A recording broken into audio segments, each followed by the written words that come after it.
Esto que se criticó mucho a mí, mi abuelita me escribió y me decía mi abuelita, ¿qué está haciendo el viejecito que lo están criticando de que trajo A a un Maduro. comunista? Ajá, y me reenvía los mensajes, ¿no? De esos de WhatsApp tremendos, de puras mentiras.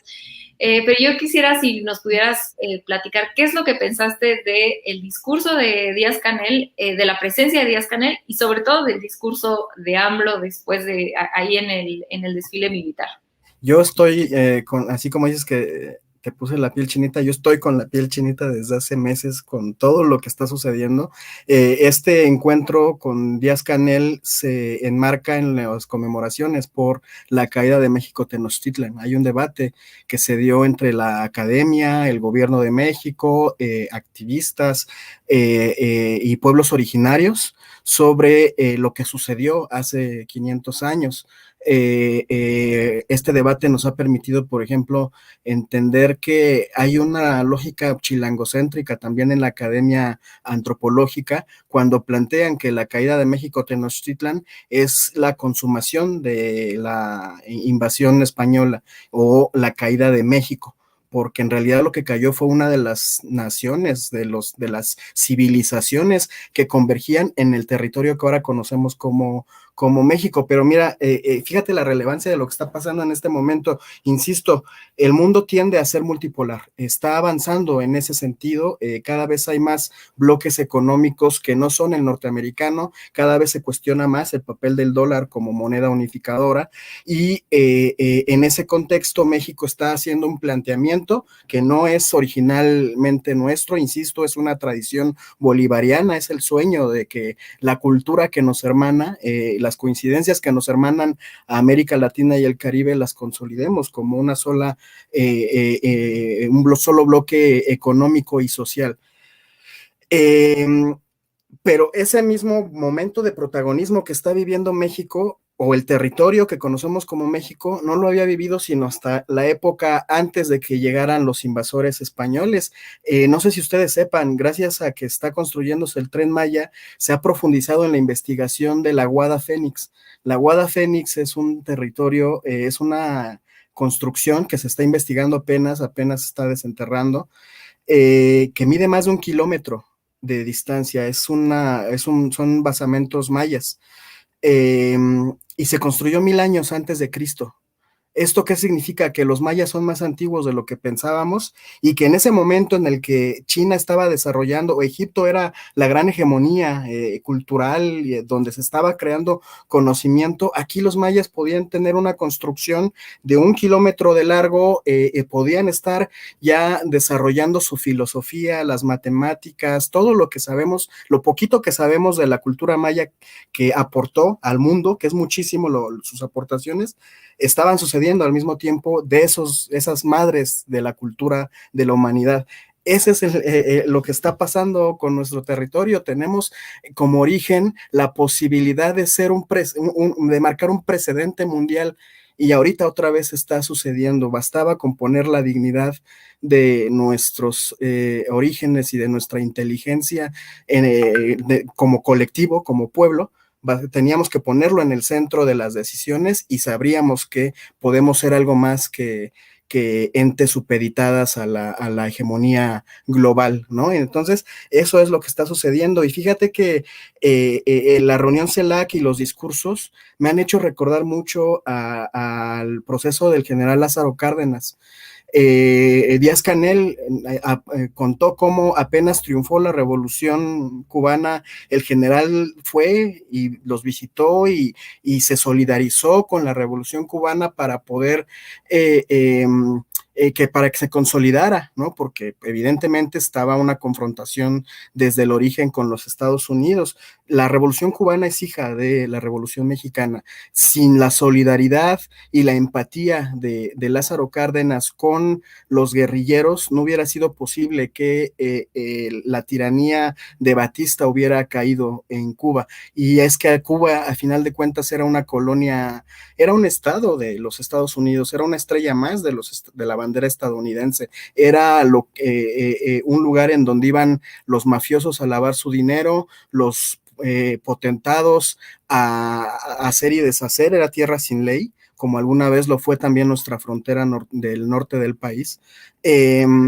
Y las condiciones de hambre y de pobreza de la isla eran horribles, era terrible, era insostenible. Entonces, por supuesto que ante la imposibilidad de transformar la realidad política de Cuba por la vía democrática, pues un grupo de jóvenes siguieron la tradición revolucionaria de nuestra América. Zapata también lo hizo, Flores Magón también lo hizo, Madero también se levantó en armas para derrotar al autoritarismo. Pues lo mismo hicieron Fidel Castro, Raúl Castro, el Che Guevara y todo ese grupo de jóvenes entusiastas y de idealistas y convencidos de una causa, y lograron triunfar siempre en solidaridad con México. Ellos se les ha cuestionado mucho su distanciamiento con las izquierdas en México y su cercanía siempre con el Estado, pero es que es un asunto de sobrevivencia en el mundo, el mundo entero. Hubo un momento en que le dio la espalda a Cuba y solamente pudieron tener un lazo de amistad y de solidaridad con México. Era de sobrevivencia poder tener buena relación con los gobiernos, con los malos gobiernos que comenzaron a partir de Díaz Ordaz hasta la caída de Peña Nieto, ¿no? Entonces, ahora otra cuestión que me parece muy importante es que cuando se dice que cuando vino el tema de la sucesión presidencial de Lázaro Cárdenas, él sopesó mucho la presión de Norteamérica. Había una presión para que el proceso que él estaba llevando a cabo se institucionalizara y por lo tanto no se radicalizara. Y Felipe Ángeles, que implicaba la radicalización de ese proceso, tuvo que ser sacrificado, no fue el sucesor de Lázaro Cárdenas, porque no había las condiciones de correlación de fuerzas a nivel global para que pudiera ser un perfil como el que encabezara la presidencia de la República. Lázaro Cárdenas sabía que la convicción de Estados Unidos era volver a América Latina y al Caribe sus súbditos, que era consolidar la doctrina Monroe, y que si no lo podía hacer por la vía de la cooptación, este proceso que platicaste ahorita, Renata, de que los cooptan porque los llevan a sus universidades y desde ahí los forman y entonces ya vienen adoctrinados a gobernarnos. Si no era por esa vía, iba a ser por la vía armada, como sucedió en todos los países de América Latina y del Caribe. Gracias a Lázaro Cárdenas no nos pasaron momentos como los que vimos tan terribles en los años 60 y 70 en nuestro continente, en nuestra América, e incluso el año pasado, ¿no? Con Bolivia, este golpe de Estado que le hicieron los Estados Unidos a Bolivia. Ahora Andrés Manuel, que es el presidente historiador, todo su actuar político se basa en la comprensión de dónde venimos. Pues lo que está haciendo es generar condiciones de posibilidad para que nunca más nos vuelvan a imponer las filias y fobias de ninguna hegemonía, nos imponga política interior, que nunca más nos determinen a quién debe encabezar la presidencia de la República a partir de los intereses de la hegemonía económica mundial. Y eso me parece muy interesante. Si quieren entrarle al debate, porque ya vi que alguien me dijo que soy un lamebotas de Sheinbaum, si quieren entrarle al debate de la sucesión, este es el debate de la sucesión, la posibilidad de fortalecer nuestra soberanía nacional, la posibilidad de que sea el pueblo el que elija y nadie más, que el pueblo el que elija a quién quiere que continúe en el proceso de la cuarta transformación. Se tiene que construir y se construye en dos escenarios: el internacional, que es lo que está haciendo en este momento el presidente López Obrador, y el local, el comunitario, que es en donde todos tendríamos que estar participando. No importa si es Claudia o si es Marcelo. Lo que importa es que tengamos condiciones de posibilidad para que sea quien sea, cuando llegue con toda la legitimidad que le permita profundizar el proceso de cuarta transformación. Lo otro es grilla, lo otro es politiquería. Vamos a hacer política, vamos a garantizar la sucesión presidencial, pero consolidando el proceso de la cuarta transformación nacional. Eso es lo que está sucediendo en este momento en la cumbre CELAC. Totalmente, porque además de todo, como bien decías al inicio de tu intervención, al final de cuentas, y afortunadamente para quienes simpatizamos con la Cuarta Transformación y desafortunadamente para la oposición, tenemos varios cuadros, ¿no? De relevo y creo que esta apertura de diálogo sobre quién podría profundizar la Cuarta Transformación es muy sana para nuestra democracia y para empezar a construir hacia 2024. Entonces, a mí me parece una conversación y pues creo que llegaste despuesito, pero yo también hablé del informe de gobierno de Claudia Sheinbaum. Es que fue impecable, es impecable y le invitaba yo a la gente a ver, quien no lo haya visto, es de vanguardia lo que tenemos. Sí, Y acá me pregunta... María López me pregunta una cosa que yo te quiero contestar. Avi Divina nos dice que quisiéramos un balance de quién perdería y quién ganaría si se rompieran relaciones con España, que tanto daño le ha hecho a México. Este es un tema para un programa entero. Les prometo que voy a buscarles a alguien para que vengamos a hablar de eso.